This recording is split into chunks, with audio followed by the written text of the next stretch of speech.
Hey, David Frederick Riley here. Happy Sunday. I think we've got post number 9 today on living the life of Riley. I wanted to talk a little bit about income today. So, income, what can you make with your artwork? I think there's probably 3 levers that you can pull for income.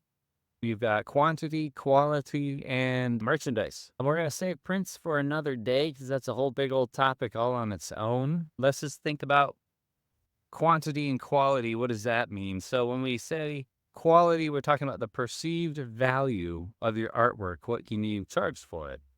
And quantity is what can you produce? How many paintings? So on the quality side, a perceived value side, let's say you can produce 1 painting a month. You get 12 a year, maybe 1 to 2 a month, 12 to 24 paintings a year. You're going to want to think about things slightly differently in that scenario than if you're producing 1 to 2 a week.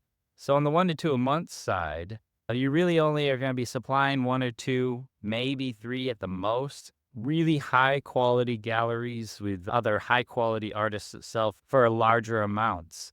Your buyers in this market are going to be more collectors, not people who are buying because it looks good with couch, but people who are buying because of the perceived value and the increase in value that they're expecting over time.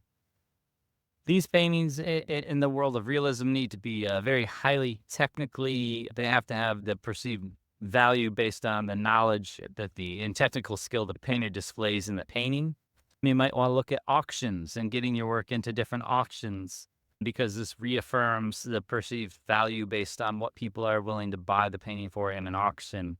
You've got a fewer number of buyers in this category. There, if your paintings are selling for 25,000 up to 50,000 or more per painting, you're selling to collectors, and it's a smaller pool that you're pulling from.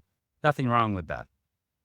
Now, when you're playing the quantity game, this means you're going to be in more markets, have more galleries, and you're going to be putting out 1 to 2 paintings every week. You've got a little bit more flexibility on what you're going to paint because they don't all have to sell for you to do okay. You can try out different styles and in different markets and see how they do and get feedback. The price is going to be lower than the other category because you're planning on selling more. You're going to be selling to a different group. It's going to be a little bit more of the crowd that's buying work for decorative purposes because it looks good in the new home they're building.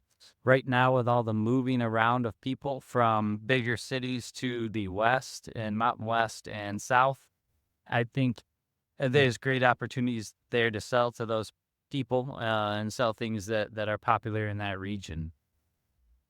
Now, you may want to pay attention to trends a little bit more as far as what are designers doing with homes? What are people who are building these new homes looking for as far as artwork? Is it monochromatic? Is it colorful? What's the subject matter? And really tailor what you paint to the markets you're selling in. If you can knock out a couple paintings a week, especially, you've got a lot of wiggle room to see what's selling where. If you're doing that game, the auctions are optional. They can't hurt. Um, yeah, and then that third option is going to be prints. But again, yeah, that's another video. So your income equals perceived value times output. So figure out which game you want to play. These are 2 different games. They're not the same games. The artists that are in each category are not the same artists. Figure out where you belong in all this and tailor your career to what you want to do and what you think you can do. All right, leave any questions in the comments and I'll try to get to them. Happy Sunday. Cheers.